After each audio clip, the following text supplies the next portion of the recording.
Hello there, welcome to the programme, welcome to Unlived Lives.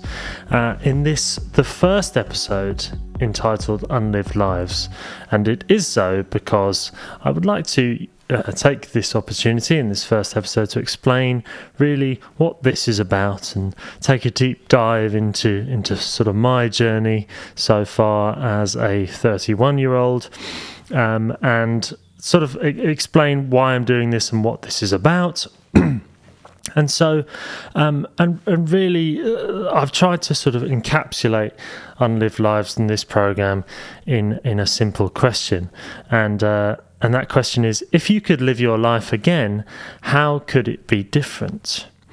And my guests and guests that I'm going to be getting onto the show in future are going to consider their answer to this question.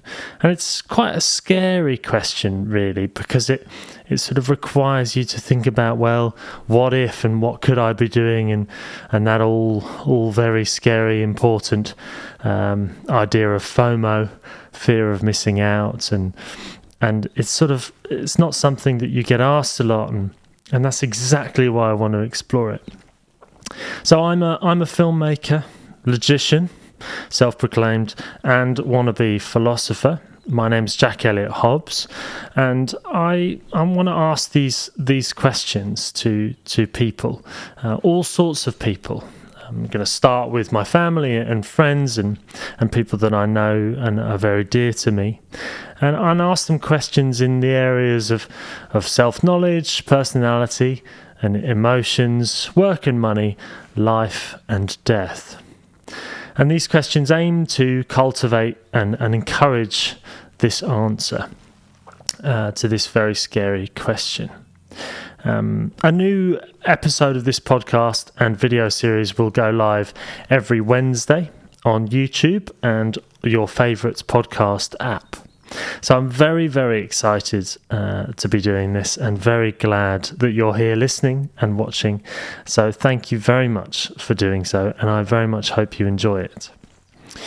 So in this episode, I'd really like to try and define what I mean by unlived lives. And it's this idea, hopefully, which is relatively self-explanatory in the phrase, but it's talking about what we could be doing, what we could have been doing based on different decisions in our lives, based on different reactions to experiences that we've had in our lives, based on our upbringing and what that's allowed us to do and achieve, and allowed us to pursue and encouraged us to pursue or not. And I'm very interested in this because I've discovered that I'm very, very interested in the potential of people. And I'm really encouraged by this idea to actually talk about it and talk about this stuff, which in my life certainly has been scarcely discussed. So I'm going to tell you a little bit about my journey so far. I grew up on a farm just north of London, and proceeded to go to private primary school, and then boarding school in Hertfordshire. And then I sort of formed a band for a bit and discovered that that was actually really difficult, and I didn't feel particularly confident about it. I had written some songs which I thought were absolutely marvellous, and proceeded to realise that they weren't that marvellous and that nobody really cared. And then went to university when I didn't know what else to do, studied music technology, and then I have since run a recording studio for 10 years. In that recording studio, I recorded many artists and worked with many clients and musicians. And there were some absolutely fantastic times, and there were some very difficult times. But I sort of discovered that during that time that I built the studio to create my own music and my own unleash my own creativity, but never felt sort of confident enough after doing my first album when I was 18 or so, and expecting it to take over the world and become this big thing, and actually obviously it didn't. So that hit me really hard, and from that point the studio became, well, I've got this studio and I need to sort of, pay it off and make things happen from it and make use of it. So I started to turn it into a commercial venture and record other people's music and other people's visions for their music, and realize that for them for a fee. And then that became very, very difficult as well, because I wasn't feeling fulfilled. And so I picked up a camera and taught myself how to use that video camera, DSLR. And then I started making videos, along with collaborating with an artist, a recording artist, Hope Winter. And I filmed her a lot, performing, making her music covers, and developing her as a recording artist. That was where I really developed my skill as a videographer in filming music videos. And working with her for that length of time really allowed me to develop that skill. So about 4 years ago, I started my journey through psychotherapy.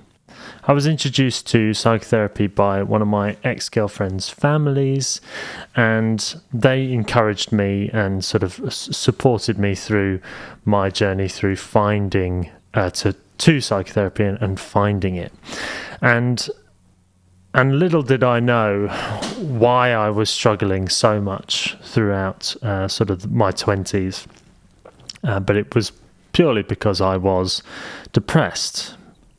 Unable to pick up the phone, wouldn't pick up the phone to friends, to family, and most of the time I did not feel up for that at all. So I was entirely avoidant, and it got to the point where I just couldn't really function in the world, in society. And so I was at a wedding. This was the day when it all started to change and happen. I was at a wedding in Devon, I think it was, and I just reached the point where I was surrounded by this thing was supposed to be really happy, and weddings are supposed to be really happy, and I was one of those grumpy people at weddings, like, oh, this is just really actually quite depressing, and oh, how can you all be so happy, and just horrible. And so I was at that wedding, and I was just so miserable and so down that I phoned up my very good friend Peter and asked him to suggest somebody that I could go and see, and a psychotherapist. And in hindsight now, literally from that moment is when my life really started to change for the better. So cut to sort of 4 years later, and I now consider myself a sort of self-proclaimed success story for therapy. I feel like I am very much able to function and very much able to pursue the things that I want to pursue. And right now, that's very much taking the form of this podcast, which I'm very excited about. And for years, I have dreamed about, again, being able to speak up and say what I want to say, formulate what I want to say, be able to communicate it somewhat intelligibly, which hopefully I'm able to do. I'm very aware that I can ramble a bit, so I'm going to be working on that to try not to, like I'm doing now. And so this process is entirely formed and changed and reformed, I should say, my ability to live and the direction my life is going. And that is incredibly powerful. So therapy has entirely enabled me to function in the world way more than I ever have been able to before. And so from that point, I've sort of started to have to ask myself questions such as, well, what do I want to say? Now that I'm able to, or feel like I'm able to actually voice an opinion, which is going to be subject to criticism and subject to support in probably an equal measure. What is it that I want to say? Because prior to going through therapy, I sort of felt like I'd never really been asked, and well, I may have been asked, but not really heard.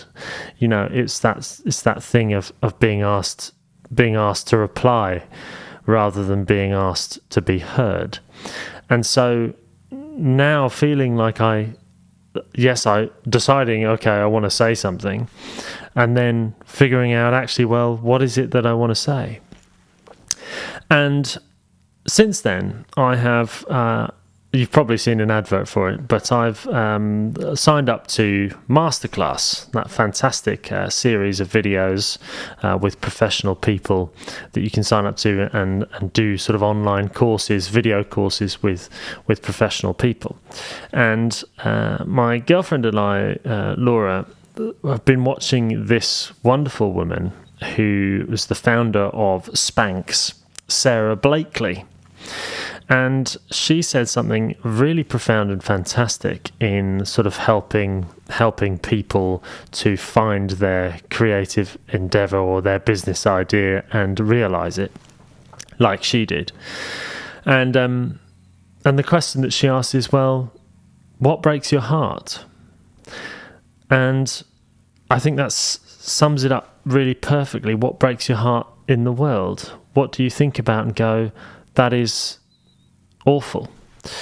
And so I asked myself that question, and I came up with, well, actually, people's potential remaining unharnessed, and seeing people do things that they have to do, and it not being entirely what they were meant to do. Now, meant to do is a curious idea and not necessarily, one that we can all believe in. But I find myself very interested in what people could be doing. What in a world where everyone was entirely wrapped up and engaged and content and driven in the work that they do, in a world where everyone was doing that, what state would we be in? And that sort of vision of, for lack of a better word, utopia, where everybody is doing that and maximizing their ability and their output for the good of all and the good of the world and community. That's sort of the end game for this idea, I think. And so exploring that in this podcast is really what I'd like to do. To find people brave enough to explore those ideas in themselves and explore why they are where they are, and had there been a couple of different decisions at key points, where they could be and what they could be doing to output perhaps a greater amount. And I think it's important to state that outputting a greater amount or in a certain field or whatever, it doesn't need to be extraordinary, or what society deems as extraordinary, such as being famous, being an actress, doing wonderful, wonderful things that gets you noticed. But I mean really highly productive and efficient things that benefits everyone on a significant scale, but also makes that person entirely content and driven with what they're doing. So, as you might be able to tell, this idea and this project and my knowledge in this area is still very much in its infancy. But I'm hoping that you'll be encouraged to join me on my journey of exploration into this area and this knowledge and this understanding throughout the episodes of this podcast, as I talk to different people from all walks of life, whoever I can find brave enough to go through it, and I'm very excited to do that. And I think this needs to be talked about in a wider way, and so I'm very, very excited to bring you this podcast.